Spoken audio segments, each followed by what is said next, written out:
Hey everybody, Fishman here. Welcome to another video.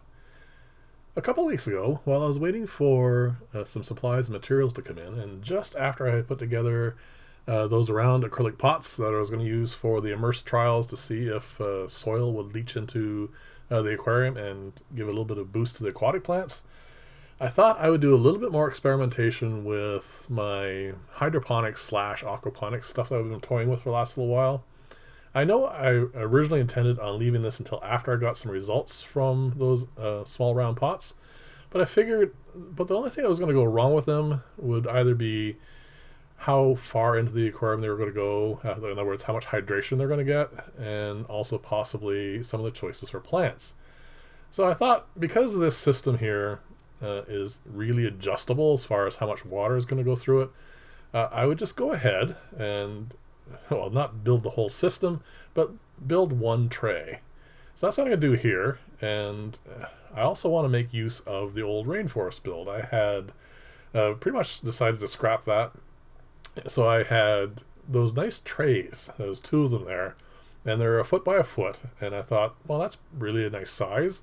So each of these trays, or these troughs, I guess I should say, are going to fit on top of that, and the brackets are going to hang down past the sides of those. And you may notice at this point here that I'm actually beginning to glue this together, and I'm gluing it together wrong. That bottom part is supposed to stick beyond the edge so it can latch onto either side.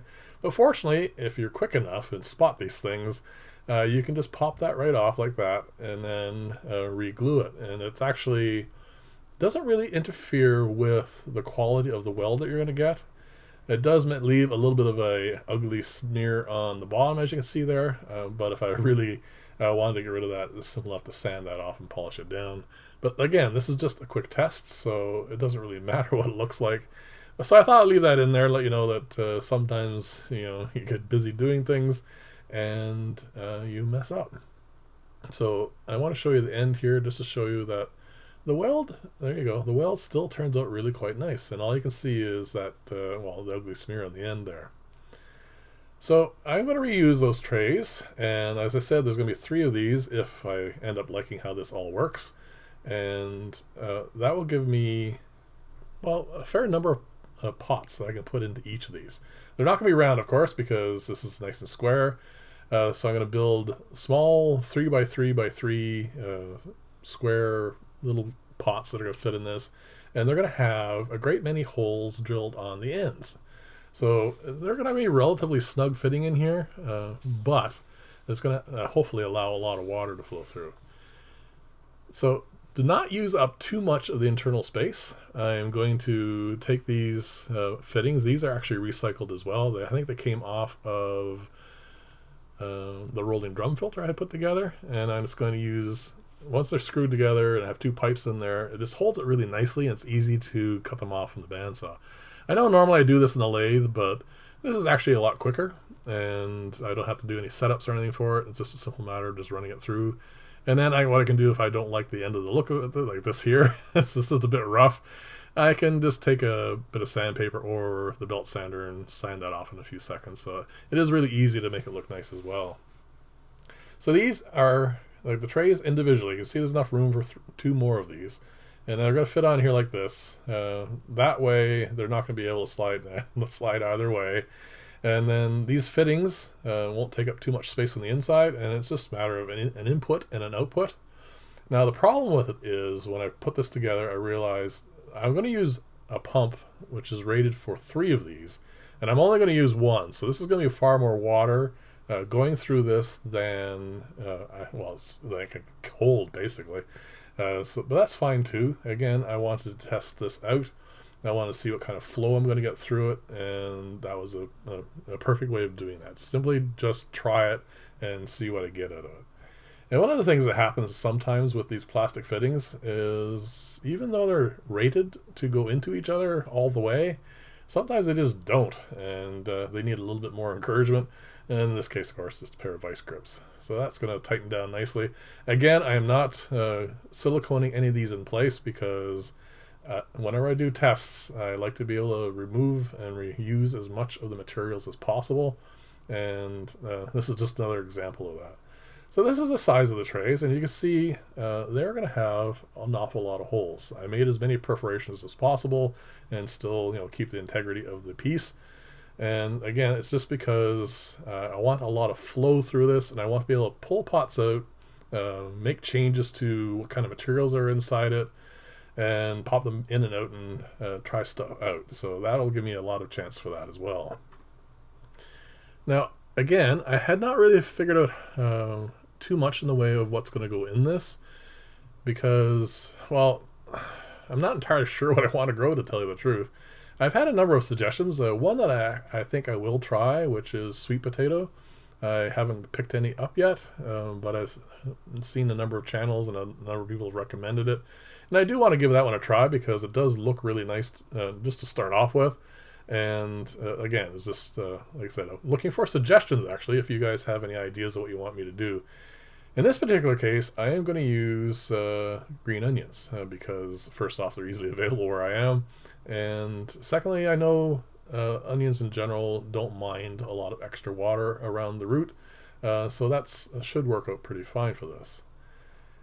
Now, I have no idea why I'm showing you this in slow motion, to tell you the truth. But this is an easy weld up, and it's just a simple matter of putting these together. And as you can see, the holes are going to be on either side, and this fits relatively snugly inside that trough, but there is a bit of a gap around each end, just so that, like I said, I don't want any binding in this, so I want it to work properly. So here we are, finally sped up. And again, this is a very quick weld. It's very easy welding 1/8 inch. It's just probably the simplest thing. If you ever want to start doing any glue ups with acrylic, I recommend starting off with 1/8 because it's really hard to mess up. And that is all there is to that. This is going to fit inside, and because the holes are so large, and I do want to put some gravel in this to start off with, I need to trim some, I'm using nylon screen, and I'm going to use that on the inside. And that will allow me to control more of how the water is going to go this. Now, as you can see, this pump is rated for more flow than this can handle. And again, I don't really care at this point.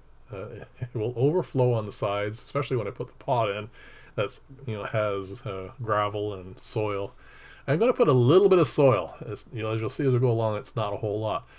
That's why I'm kind of calling this aquaponics / hydroponics, because it is going to have some nutritional value in the actual media itself. I know in hydroponics they usually supply that in the actual flow, like whatever fluid they're putting through it, water with various nutrients. I can't do that because it is an aquarium. So I'm going to put a little thin layer of soil. So that's going to give the plants a little bit of that sort of nutrient. And because of all the experiments I've done recently with soil in aquariums, I know this is not going to cause any problem in the tank itself, especially with the small amount I'm using. And it's going to be in a 7-foot tank. So it's not really going to affect the chemistry of the tank whatsoever. But it'll give the onions here a little bit extra in the way of minerals and whatnot. And the other thing I kind of was hesitant about showing this as well is, these are store-bought. These are designed for you to just chop up and eat. And as you can see, a lot of the roots have been, just hacked right off. And I thought, well, this could just end up dying. So I gave it a couple of weeks. I wanted it to run and make sure it was actually going to grow before I showed you, or at least give you a result. So there it is, planted up. And also because they chop off the edge, you can see the tops of all these are all trimmed. I fully expected a lot of those just to die, but I was hoping that it would start sending out new roots and new shoots. So that was my plan. So I'm going to stick this in now. Like I said, this is a very simple, easy test. And I'm going to let it run. And I'm going to let it run for 2 weeks before I show you how this turns out. But something neat really happens right here as I put it in. There's a great shot here of how well this flows, which is really important for this because I do want the plants, that is, to take nutrients from the water as well. And as you can see here, it has great flow through, which is excellent. That's what I want. The only concern here now, of course, is will the green onion bulbs just rot and die, or will they grow? So Gonna wait a couple weeks, and I'll do a shot here at the end for you, and you get to see what it looks like. And as always, if you like this style of video, please like and or subscribe. Let me know below what you think. And one of the things I noticed right off the bat, this was a bit of a bad choice because I don't have quite enough height over the top of this for the onions to grow properly. So that's okay. Well, this is only a test. So here you go. 2 weeks later, lots of nice root growth. So the plants are actually doing well. And as you can see right there, one of the old leaves has died. But it was started sending up a lot of new leaves, which is great. Again, this is they're way too tall for this. But like I said, I was just testing things out, and it was interesting to see and get a result on this. And then obviously this is going to have to be done differently for anything ongoing. But like I said, I just wanted to try it out. So let me know what you think, and I will see you in the next video. Thank you very much for watching and all that, and bye for now.